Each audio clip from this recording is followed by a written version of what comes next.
What is cracking, everybody? You're back with Mr. Berger, and today we are taking a look at the brand new card Firecracker. Now, it's relatively new at the time of this recording. By the time you see this video, it's probably going to be out for a little bit, but this was recorded maybe just a couple days, maybe 2 days or so after its release. I got the card in the challenge. I got it boosted, obviously, because of the new boost feature that they implemented into this game. Really awesome feature, by the way. The fact that it gives us the opportunity to try out the new cards, get them maxed out if you're max, king level, or getting them to the equivalent of your king level if you're not. I mean, it's such a great feature that people have been calling for a long time, that gives us the opportunity to try out these new cards and not be like, yeah, cool, there's a new legendary that I'll be able to use in 2 years when I get it to even, like, only level 11, and then it'll still be under level or whatever, right?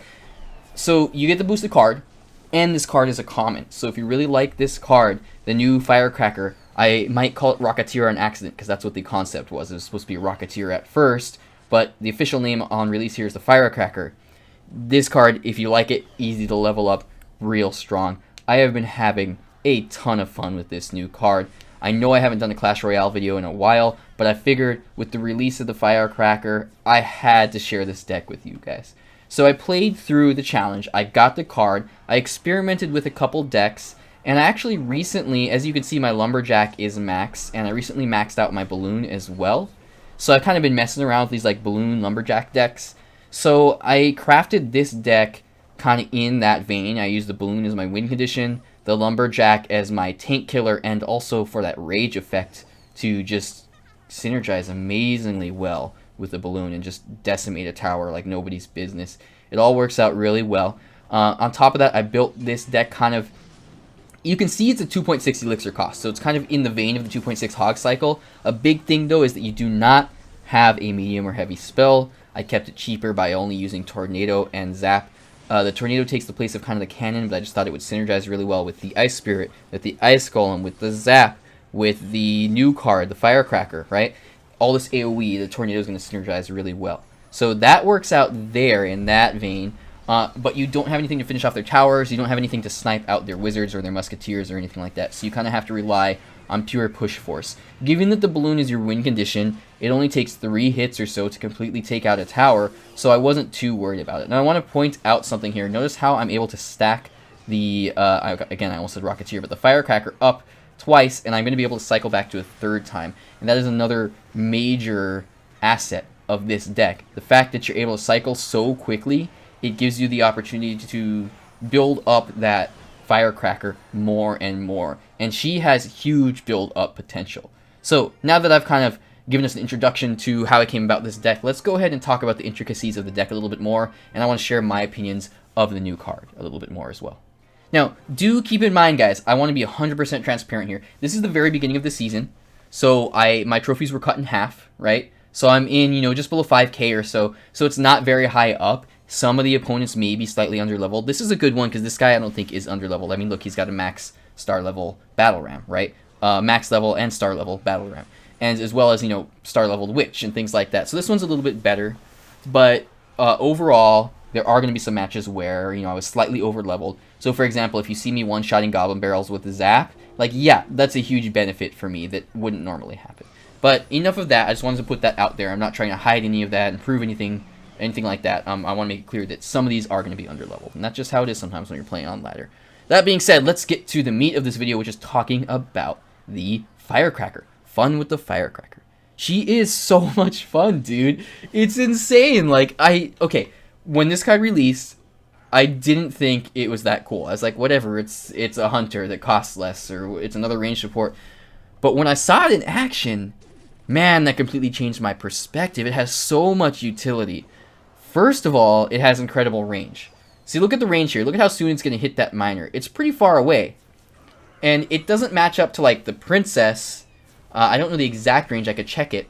Or you guys are welcome to. It's probably closer to, like, Dart Goblin or Musketeer or somewhere in between. So it doesn't have that, like, shoot across the bridge range, but it's very close. Look how close she gets, or how far away she is when she shoots her first shot. So yeah, a little bit less than Dart Goblin, it looks like.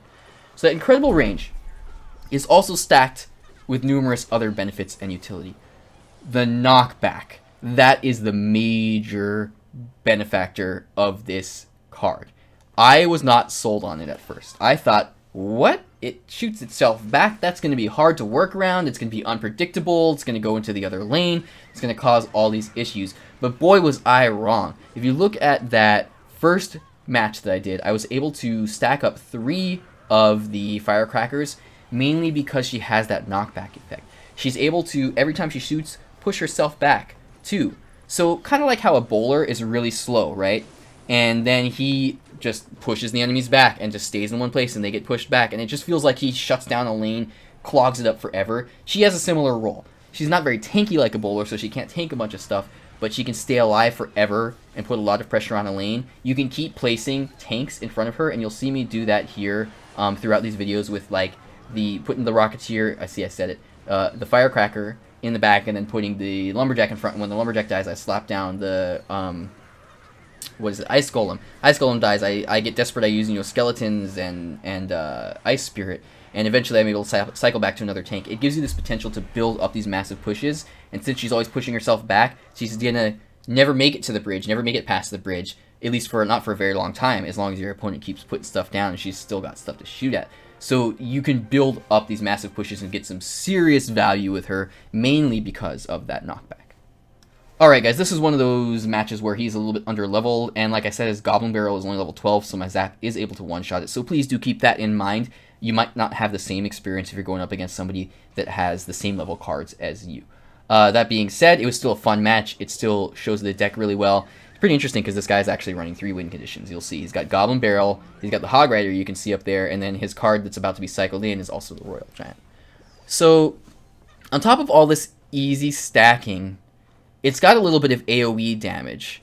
That makes it decent with the Tornado. And you know what, let's talk about that more in a little bit. I do want to point out its downside. One of the downsides, it does die to arrows. Now, that being said, it does not die to Log. It does not die to Zap or Giant Snowball. It does die to arrows. So it's not like a Princess in the idea that it dies to arrows for an equal trade or Log for a positive trade. It's always going to be an equal or negative trade for your opponent if they spell it. Because they've got to have arrows. If they don't have arrows, Log's not going to kill it, Zap's not going to kill it, Snowball's not going to kill it. If they have Fireball or Lightning or Rocket or Poison, that's going to be a negative trade because you're spending 4 or 6 Elixir for your 3. Or rather, they're spending 4 or 6 for your 3. So it has so many benefits. It's just such a great card. I don't think it's like super OP. I don't think it's one of those cards like Royal Recruits or Night Witch that comes in and breaks the game. I think people got that impression about the Battle Healer at first, but as the meta evolved, it proved that she wasn't really OP. She was just kind of a new mechanic that people had to learn to work around. Same thing with this. I don't think it's like super strong. You can just slap it down and win. I think it does have a pretty high skill cap to use this card, but it's relatively powerful. It's a lot of fun, and it's also relatively straightforward. You put it in the back, it's a range support card. It does damage. It doesn't have as high of a skill cap as, say, Magic Archer, but it's definitely higher than like a Musketeer because you got the less health. You've got the splash damage where it splits out. By the way, I should have started the video like this, but if you don't know how she attacks, she shoots one missile at first. That missile then hits the first target. It splits into kind of a hunter cone, similar to the hunter's attack, and you'll see like then it can do splash damage. So that straight line attack and that cone attack, it synergizes really well with other cards, like maybe the bowler, right? The bowler attacks in a straight line, pushes things back. She can be shooting in that straight line and AoEing them all as well. They're getting pushed back at it by the bowler, and then they're getting splashed by the hunters. See, I said hunter. I can't call it right. The firecrackers attack. It's pretty cool. All right, talking about that tornado. Let's talk about that tornado. The tornado goes in this deck really well for a number of reasons, but mainly this deck is built around a lot of splash synergy, and it's minimal splash synergy. There's not like a big, you're not going for like, you don't have wizard, bowler, tornado, giant skeleton, like Valkyrie. It's not a huge, massive splash AoE deck, but there is definitely a lot of it in there. Now, since she has that AoE explosion thing where it shoots in a cone, if you time your tornado properly, you can get some serious value with her. You get, especially if you get like 2 or 3 of those stacked up, and then you tornado, it can do some serious damage. I was playing Wizard NATO the other day. I got Max Wizard, Max NATO as well. And man, that can really shut a push down. So this is in a similar vein. It might not be quite as effective as like Wizard Tornado or Xe NATO or Bowler Tornado, but it works out really well nonetheless. And you could easily combine this card with like the Bowler, with the Wizard, and then use the tornado to pull everything together. Alright guys, I got one more filler replay because I want to talk about this deck and this card a little bit more, and then we're going to go ahead and wrap it up.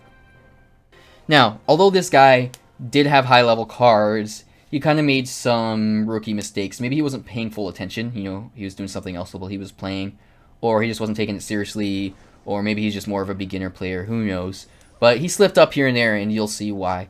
Regardless, I thought it was a decent replay for me to show off this new card.